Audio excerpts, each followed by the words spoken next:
My name is Nur Atiralisa binti Muhammad Ali. My matric number 2020610656. Hi, my name is Ainisha Zani binti Idus Afandi. My matric number 2020826398. My name is Nur Liana binti Muhammad Azwan.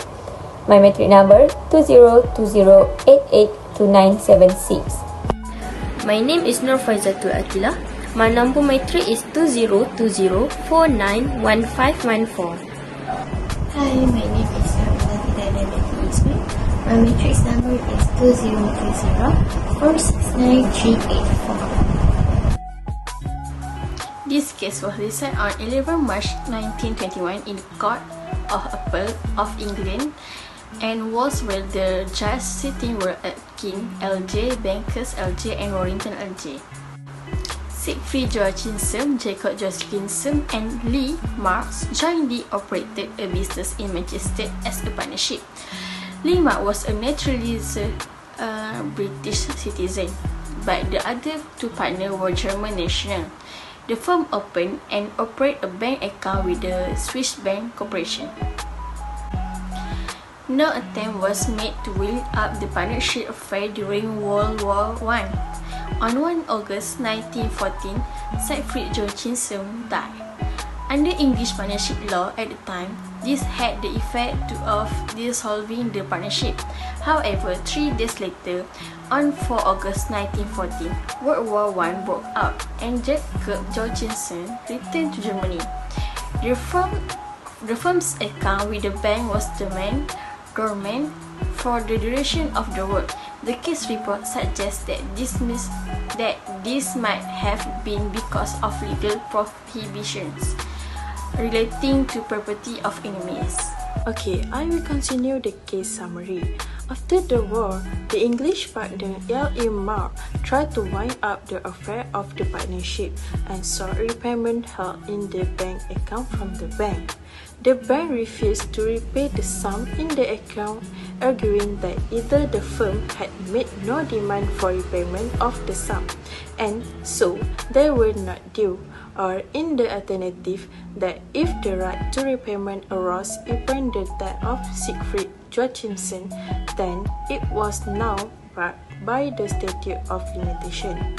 The case report indicates that there was a great deal of procedural argument at first, instead, in relation to whether the claim could be brought by an individual partner or had to be brought in the name of the firm. The issue of Joachimson vs. Swiss Bank Corporation 1921 case is that the customer do not have right against its bank for repayment of sum unless if the customer makes a demand. The customer can make the demand by filling in the withdrawal form or use check to withdraw their money.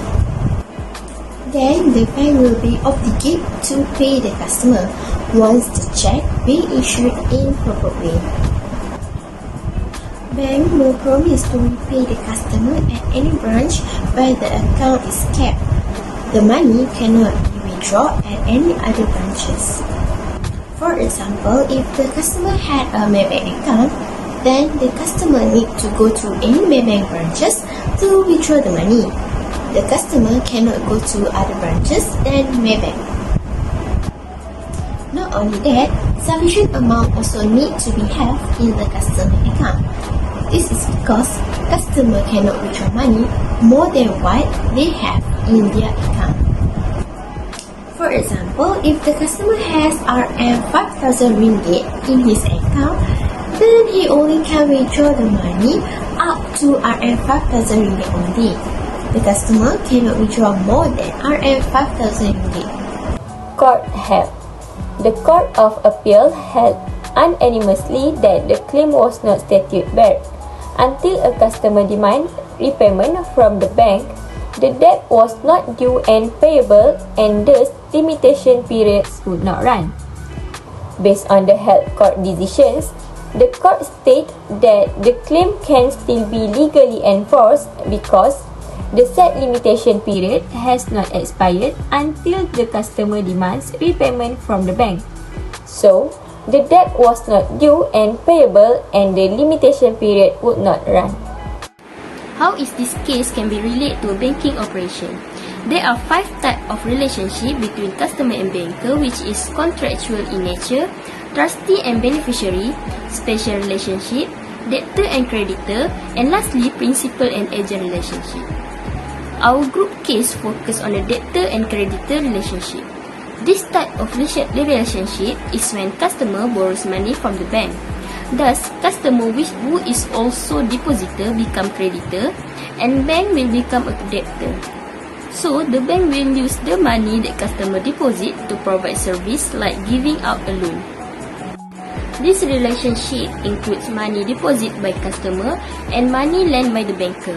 In the case of a bank and customer relationship, bank is not expected to seek out the customer to repay the money unless customer make a demands. This position was emphasized in the case of Joachimson vs Swiss Bank Corporation in 1912, where the court appeal held that obligation of the bank to the customer is not simple, but rather a debt for which demand has to be made by the customer at the branch where the account is kept unless the party agree otherwise. Therefore, there is no obligation for the bank to make the payment.